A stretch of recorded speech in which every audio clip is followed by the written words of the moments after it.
হাৰগাঁৱতী অঞ্চলৰ কাৰণে আৰু সেইটো কাৰণে এতিয়া আমি গোসাইগাঁও চাব ডিভিজন পুলিচৰ পৰা ওলাইছোঁ।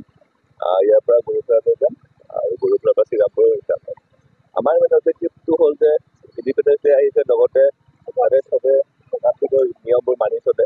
ত' সেইটো কাৰণে আমি সকলোৱে ওলাইছোঁ, ওলাইছোঁ আৰু আমাৰ বেনাৰো আছে এনেকুৱা হেলমেট। ত' সেই উপলক্ষে আজি আমি মাইকিলি কৰি সকলোৱে ভালকৈ চেলিব্ৰেটটো কৰিব বিচাৰিছোঁ আৰু আমি আছোঁ, আমি পেট্ৰলিং কৰি আছোঁ সদায়, তাতে চব নিৰাপদ থাকে থাকে। এনিভাৰত 24ৰ প্ৰথম প্ৰয়াস জুবিন গাৰ্গৰ গীতৰ প্ৰতিযোগিতা। জুবিনৰ গানে কি আনে।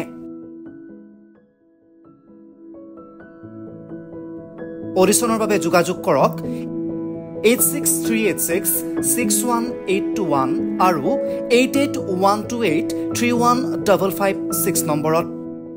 এনিভাৰত 24 উদ্যোগত এটা নতুন সংগীতৰ প্ৰতিযোগিতা আয়োজন কৰা হৈছে, য'ত মোৰ গানৰ প্ৰতিযোগিতা হ'ব। আপোনালোকে তাত প্ৰতিযোগী হিচাপে আহিবলৈ পাৰিব আৰু মোৰ ফালৰ পৰা আন্তৰিক শুভকামনা জনাইছোঁ। আৰু অনুষ্ঠানটোৰ নাম হৈছে গানে কি আনে। সকলোকে মৰম জনাইছোঁ, সকলোৱে আহক, ইয়াত অংশগ্ৰহণ কৰক। Thank you very much.